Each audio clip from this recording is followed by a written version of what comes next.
Restaurant booking dashboard के second feature पे आते हैं रेस्टोरेंट मैनेजमेंट। अब इसमें व्यू ऑल रेस्टोरेंट सेक्शन में आते हैं। माय रेस्टोरेंट में गए तो इसमें दो रेस्टोरेंट्स आपकी, जैसे दो रेस्टोरेंट अगर आपने ऐड करवा रखी है तो यहाँ दोनों रेस्टोरेंट दिखा रहा है। तो इसमें अब बता रहा है एक्टिव इनएक्टिव। और व्यू डिटेल्स में गए तो ये व्यू आ गया, सारी डिटेल्स आ गई इसमें रेस्टोरेंट की बुकिंग और की। अब इसमें एडिट डिटेल्स में गए तो अब एडिट भी कर सकते हैं सारी चीज़ें जो भी आपने डाल रखी है इसके अंदर। अब अपडेट रेस्टोरेंट पे अगर अपन क्लिक करेंगे तो अपडेट हो गई। फिर अब आते हैं रेस्टोरेंट सेटिंग्स, एडिट रेस्टोरेंट के अंदर। तो एडिट रेस्टोरेंट में भी हम एडिट कर सकते हैं, जाके रेस्टोरेंट सेलेक्ट की और किया।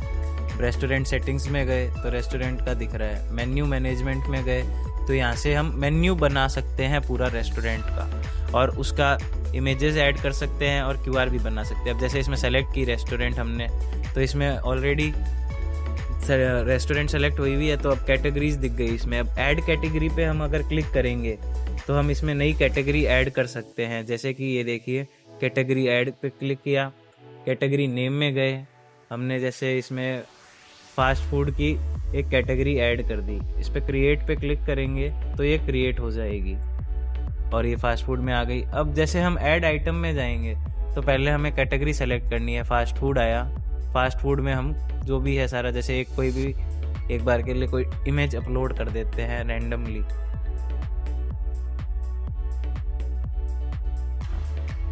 अब ये हमने एक ऐड कर दी इमेज इसके अंदर। तो अब इसमें आइटम नेम डाला, पास्ता, उसका प्राइस हमने सेट कर लिया, मान लीजिए 200 रुपीज़। फिर कुछ डिस्क्रिप्शन डाल दिया उसके बारे में, उसमें क्या क्या आएगा, वेरी टेस्टी या फिर वेरी हॉट, या फिर हम डाल सकते हैं मशरूम, गार्लिक, जो भी हम डालते हैं उसके अंदर इंग्रेडिएंट्स। और फिर उसको आगे और भी जैसे उसकी इमेज और आइटम्स ऐड करने हैं तो उनकी सारी डिटेल्स, मल्टीपल आइटम्स भी हम एक साथ सेव कर सकते हैं इसके अंदर। तो जैसे एक की डिटेल डाली तो वो एक ही ऐड हुआ, बाकी ऐड नहीं हुए। और ये कुछ पहले से इसमें ऐड किए हुए थे तो वो दिख रहा है। अब जैसे हमको इसका व्यू चेंज करना है तो दो फीचर दिए हुए, एक बड़े इमेज के साथ, एक छोटी इमेज के साथ, जिसमें सामने ही दिख रहा है प्राइस और वेजिटेरियन नॉन वेजिटेरियन कैटेगरीज डाली हुई है। फिर इसमें कैटेगरीज में भी जैसे फास्ट फूड में हम गए और वहाँ पे भी इसमें जैसे प्राइस दिख रहा है, प्राइस के नीचे 3 ऑप्शन दिख रहे हैं, अवेलेबल, एडिट का, डिलीट का। एडिट में जाके वापस हम इसमें जैसे डिस्क्रिप्शन अगर हमको ऐड करना है, एडिट करना है मतलब, तो उसमें हम एडिट कर सकते हैं, टेक्स्ट भी चेंज कर पाएंगे, चेंज इमेज भी कर सकते हैं हम उसकी। फिर उसको सेव कर सकते हैं। डिलीट कर देंगे तो वो डिलीट हो जाएगा पूरा, यहाँ से वापस नहीं आ पाएगा। फिर आपको वापस नया ऐड करना पड़ेगा आइटम उसके लिए। अब इसमें हम आते हैं क्यूआर के ऊपर। तो क्यूआर में मेन्यू क्यूआर कोड जनरेटेड लिखा हुआ आ रहा है, ऊपर नीचे 2 आइटम्स इन 4 कैटेगरीज लिख के आ गया। अब नीचे ये क्यूआर आ गया। अब हम इस क्यूआर को देखिए, जैसे कितने स्कैन हुए वो भी यहाँ पे आ जाएगा। अभी जैसे कोई स्कैन नहीं आया है तो स्कैन नहीं दिखा रहा है। जनरेट कब हुआ, डेट आ गई, प्रीव्यू दिखा रहा है हमको कि कैसे दिखेगा। फिर उसके बाद डाउनलोड्स आएगा। डाउनलोड्स में क्यूआर डाउनलोड हो गया। आप इसको प्रिंट करके अपने होटल के काउंटर पे हर टेबल के ऊपर स्टिक कर सकते हैं, जिससे कस्टमर कोई आएगा तो उसको क्यूआर दिख जाएगा वहाँ से, आपका जो वेबसाइट पे होस्ट हुआ हुआ रहेगा ऑलरेडी, तो आके उनको आसानी होगी। तो अब जैसे देख रहे हैं हमने मेन्यू पे क्लिक, प्रीव्यू पे क्लिक किया तो एक प्रीव्यू दिखा रहा है। तो इसमें आपका जैसे कोस्टल स्पाइस किचन है तो इसका ऑथेंटिक इंडियन आपने ऊपर डिटेल्स डाल दी, लोकेशन और डाली हुई है, ऑल आइटम्स दिखा रहा है। इसमें जैसे अलग अलग कैटेगरीज है, स्टार्टर, डेजर्ट, ब्रिवरेजेस, मेन कोर्स। तो उन पे क्लिक किया तो वो मेन्यू आ गया और वहाँ से वो देख सकते हैं। इसमें लिखा हुआ आ रहा है स्कैन वाया क्यूआर कोड। तो अब जैसे इसमें डिलीट वाले पे आए तो ये डिलीट पे क्लिक करते ही क्यूआर भी डिलीट हो जाएगा यहाँ से, जो आपका बना हुआ था, वापस नया बनाना पड़ेगा। और पुराने जो क्यूआर थे वो डीएक्टिवेट हो जाएंगे। अब न्यू पे क्लिक किया तो ये नया आएगा, तो वापस से आपको प्रिंट करके लगाना पड़ेगा टेबल पे, पुराना क्यूआर वैलिड नहीं रहेगा।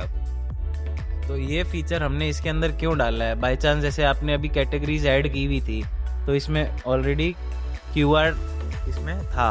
अब जैसे आप नया ऐड करोगे ना आइटम तो इस क्यूआर के अंदर नहीं जाएगा वो, उसके लिए वापस से आपको ऐड करके, जैसे कोई भी ऐड कर रहे हैं हम आइटम दिखा देते हैं। अभी इसमें ये ऐड हुआ, एक फ़ोटो ऐड करी हमने, फिर इसमें नाम डाल दिया उसका कुछ भी हमने, जैसे टी डाल दिया, TDP, फिर प्राइस डाल दिया इसने 1 2 3 कुछ हमने, डिस्क्रिप्शन डाल रहे हैं कुछ भी, फिर इसको सेव कर दिया, अभी ऐड हो गया, पर ये उस QR में आएगा नहीं। तो इसके लिए अब हमें नया QR जनरेट करना पड़ेगा। तो ये QR जनरेट हुआ और अब इसमें दिखा रहा है 3 आइटम्स इन 4 कैटेगरीज। अभी आप QR वापस निकाल के यूज़ कर सकते हैं। तो अब इसमें ये एक तो ये चीज़ थी, और दूसरा आप कोई भी डिश के बारे में एडिट और कुछ करते हो तो उसके लिए भी आपको QR वापस निकालना पड़ेगा। कोई भी डिटेल, कोई भी डिस्क्रिप्शन आपने एडिट करा किसी के बारे में, डिश के बारे में, तो नया QR चाहिएगा। हमें उम्मीद है कि इस वीडियो ने आपकी समस्या का समाधान करने में मदद की होगी। अगर फिर भी किसी तरह की परेशानी या सवाल हो तो हमारी सपोर्ट टीम से संपर्क करें। आप हमें trivanahospitality@gmail.com पर मेल भी कर सकते हैं।